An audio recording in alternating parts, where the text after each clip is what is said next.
Supreme Court of Pakistan justice Qazi Faez Isa ने इस्लामाबाद में बरतानवी हाई कमिश्नर जेन मैरियट के नाम खत लिखा है, जो कि 8 फरवरी के बाद सियासत की सालिम हैयत बदल दी गई और गो के एक सियासी जमात पर शनाख्त और बातचीत के ताहाल दरवाजे बंद हैं। आम इंतखाबात में ताखीर भी सियासत में होने वाले गुमसान का नतीजा थी और जमहूरियत भी मुसलसल अपने तशख्खुस की तलाश में रही, मगर बरतानवी हाई कमिश्नर की तकरीर के एक जवाब में आला अदालत की जानिब से लिखा गया ये खत आजाद और खुद मुख्तार रियासत का बेहतरीन तारुफ है और कार-ए सियासत की मुतवाज़िन तस्वीर कशी भी है। नाज़रीन, 3 सफ़ात पर मुश्तमिल इस खत में चीफ जस्टिस ने बरतानवी हाई कमीशन के तमाम नुकात पर एक एक करके जवाब दिया। खत में 8 फरवरी के इलेक्शन से जुड़े तनाज़े और दीगर इंसानी हकूक के हवाले से भी जवाब दिया गया। 8 फरवरी इलेक्शन के हवाले से चीफ जस्टिस ने कहा कि पाकिस्तान में कौमी और सूबाई असेंबलियों की मुद्दत पूरी होने के 90 दिन के अंदर इंतखाबात कराना जरूरी था। सुप्रीम कोर्ट ने यह मामला सिर्फ 12 दिनों में हल कर दिया। खत में यह भी कहा गया कि सुप्रीम कोर्ट ऑफ पाकिस्तान ने तहरीक इंसाफ को आम इंतखाबात में बल्ले के निशान से महरूम करने के हवाले से बरतानवी हाई कमिश्नर के एतराफ को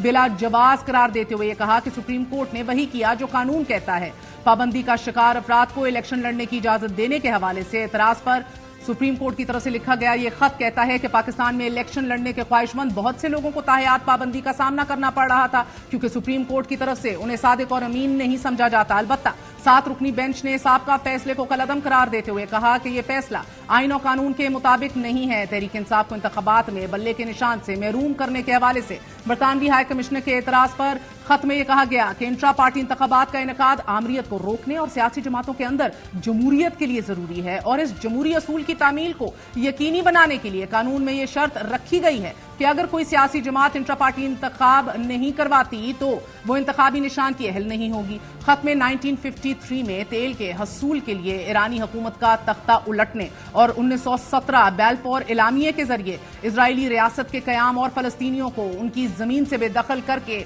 तशद्दुद और कत्लेआम का निशाना बनाने का तस्करा भी करते हुए सवाल किया गया कि क्या ये सब दुरुस्त था। हमें सच्चाई के साथ माजी में किए गए गलत फैसलों को तस्लीम करना चाहिए और जरूरत इस अमर की है कि बरतानिया भी गलतियों का अजाला करे। सुप्रीम कोर्ट की तरफ से लिखे गए इस खत में बेहतरीन तौर पर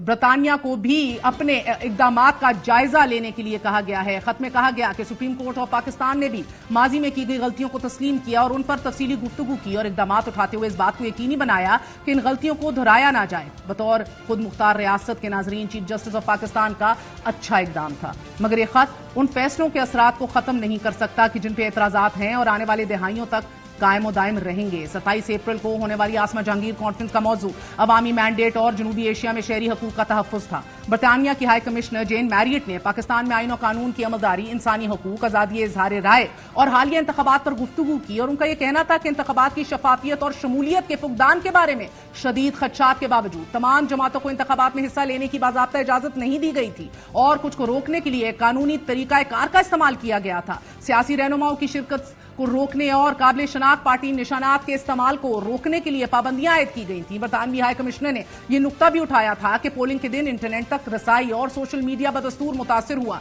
जिसके नतीजे में नताइज की इतला में नुमाया ताखीर हुई और गिनती के अमल में बेजाब्तगियों के दावे किए गए। उनका कहना था कि इज़हार राय की आज़ादी तमाम जमहूरी मुआशरों में बरकरार रखा जाना चाहिए। इससे बेहतरीन तो यह होता कि इस मुल्क के चीफ एग्जीक्यूटिव इसका जवाब देते, लेकिन शू माई किस्मत वो खुद VPN इस्तेमाल करके एक्स के ऊपर अपने पैगामात देते हैं। Moving on to the next big story of the day, Afghanistan से मुल्का पाकिस्तान के कबायली इलाकों में बिलखसूस जिला खैबर और शुमाली वजीरिस्तान में दहशतगर्दी की लहर में एक बार फिर इजाफा देखा जा रहा है और इसके बाद ऑपरेशंस में भी तेजी देखी जा रही है। गुज़िश्ता 5 माह के दौरान दहशतगर्दी और घात लगाकर हमला करने के 400 से जायद वाकयात रिपोर्ट हुए हैं कि जिसमें सिक्योरिटी फोर्सेस, पुलिस, FC, सियासतदानों समेत 150 से जायद शहरी शहीद और 240 जख्मी हो चुके हैं और ये हमले खैबर पख्तूनख्वा के 14 अजला में पेश आए हैं। मगर अब इससे भी ज्यादा तशवीशनाक खबरें शुमाली वजीरिस्तान और दीगर साबका फाटा के इलाकों से मौसूल हो रही हैं कि दहशतगर्द लड़कियों के स्कूलों को निशाना बना रहे हैं। एक बार फिर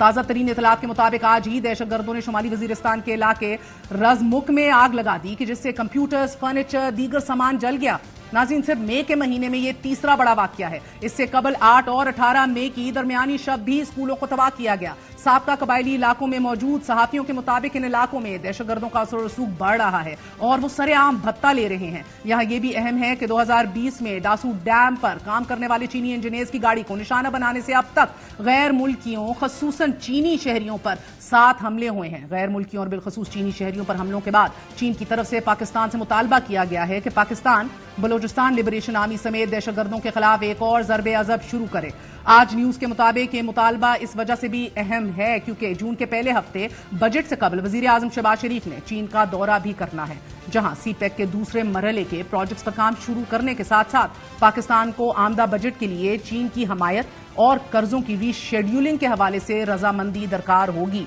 एक सूरत हाल इतनी ज्यादा फ्रैजाइल है और जो सूबा दहशतगर्दी के सबसे ज्यादा मुतासिर है, अब वहां लड़कियों के स्कूलों को तबाह किया जा रहा है। इस सूबे के चीफ एग्जीक्यूटिव अली अमीन गंडापुर की तरजीहात का आलम कुछ यूं है कि कभी वो कहते हैं इमरान खान को ना छोड़ा गया तो इस्लामाबाद पर चढ़ दौड़ेंगे, कब्जा कर लेंगे, कभी कहते हैं लोड शेडिंग बंद ना की तो तरबेला का स्विच ऑफ कर देंगे। आज के लिए इतना ही, इजाजत दीजिए। गुड नाइट, अल्लाह हाफिज।